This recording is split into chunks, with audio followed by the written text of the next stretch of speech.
Hi everyone, welcome back to Infinite Math Help Squared. This video is going to demonstrate how to measure interior angles of polygons. We're going to start with a rectangle because it's a lot more direct and it's clear here that there are 490-degree angles with these boxes indicating that. And then we'll move to something a little less direct. You will need this figure or another figure that you're trying to measure the interior angle for. And what I mean by an interior angle is usually it's represented with an arc. These are boxes though, because it's telling us that it's a 90-degree angle. Another way to do that without the box is to simply say that this polygon is a rectangle. You will need a protractor. This particular protractor has a hole in the center here that we will be lining up with a vertex. Vertex meaning the point where the two segments meet. So F is a vertex, point G is a vertex, point H is a vertex, point E is a vertex. Plural version, if you're talking about collectively all of them, it's vertices.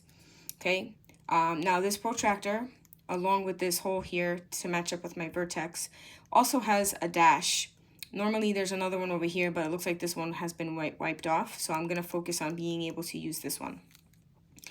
All right, so what you do is you line up that hole with your vertex, and I want you to pay attention to that dash. If I go like this, the dash is not in line with the segment. This is segment EF. It needs to be flush with segment EF, otherwise the measurement is not going to be accurate. So if I tilt it a little down, you can see that that dash is also still not aligned. So it might be lined up with my vertex, but it has to be lined up with your segment.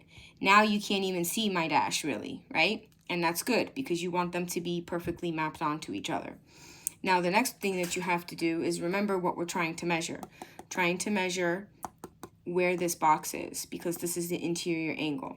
So as long as you have your vertex in the hole, as long as you have this segment dash lined up, all you have to do to measure the angle is to follow the other segment up to the measurements. Now, for a protractor measures going in both directions. So it's going to measure, if you notice, you come down here and you see it counting 10, 20, 30, 40, 50, 60, blah, blah, blah, up to the 90-degree angle. This over here that is not marked is your 0.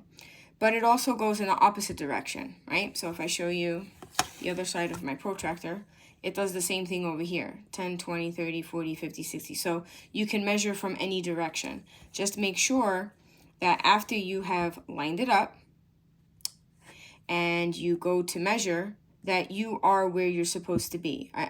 You have to make sure that you are looking at the number from where your 0 is, and you'll see that in the other one better. Now you'll also notice that this doesn't actually reach up here. So anytime you want, if it's going to help, all you simply have to do is take your segment, line it up with a straight edge. Any straight edge will do.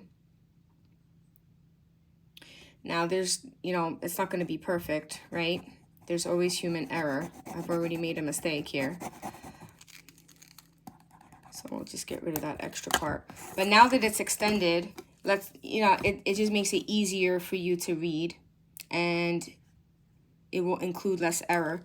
But now that I've extended it, you can clearly see that this is a 90-degree angle. So they are not lying to us with this box, which is nice because who wants to be lied to?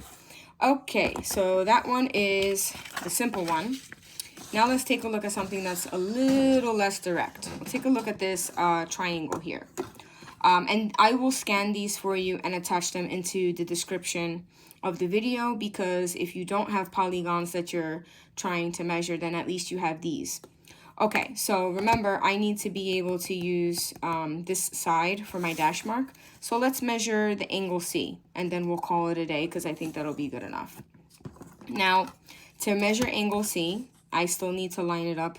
Here's my vertex, and I'll show you how that's not lined up. That's not lined up, right? We want to make sure that the dash is on the segment. That allows me to come over here, follow this segment to where it should be. And now this is what I meant about making sure you pick the right number. You should not be picking a number here between 120 and 130. Why? Because if you follow it, this is not the 0. over here is the 0. So I have to be following the outer edge based on the way I have my protractor set up. Now, you also see again that it's a little bit off the page, right? So let's see if I could get this a tiny bit more extended for more accuracy. And let's see, that's too far. Let's try here. So just make sure you've extended it. All right, and then let's line it back up.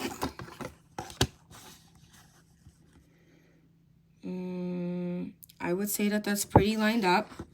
And okay, so I wasn't able to go far off the paper, but I did go far enough, because what you could see here is that this is 50, 55. And then over here, if this segment was to continue, I would go with 57 or 58, and it would be okay if you were a degree or two off. Yeah, I will go with 57 degrees. So let's move this, and I'll put a 57 degrees here. That this angle, ACB, is 57 degrees. Now, if you really want to test your accuracy, you should measure this one. You should measure this one. And if you add them all up, hopefully you remember, triangle is supposed to add up to 180 degrees. So we have the 57 here. If you measure this one, you measure this one, you add all three up. If you get the 180, then your measurements are pretty accurate. And if you don't, if you get like 178, 179, 181, that's okay, because it's like a degree off or two. And usually when you're measuring by hand, they say as long as you could be within 5 degrees, then you're in an acceptable range of error or accuracy, okay? So that's it. That's all for this video. Until next time, guys.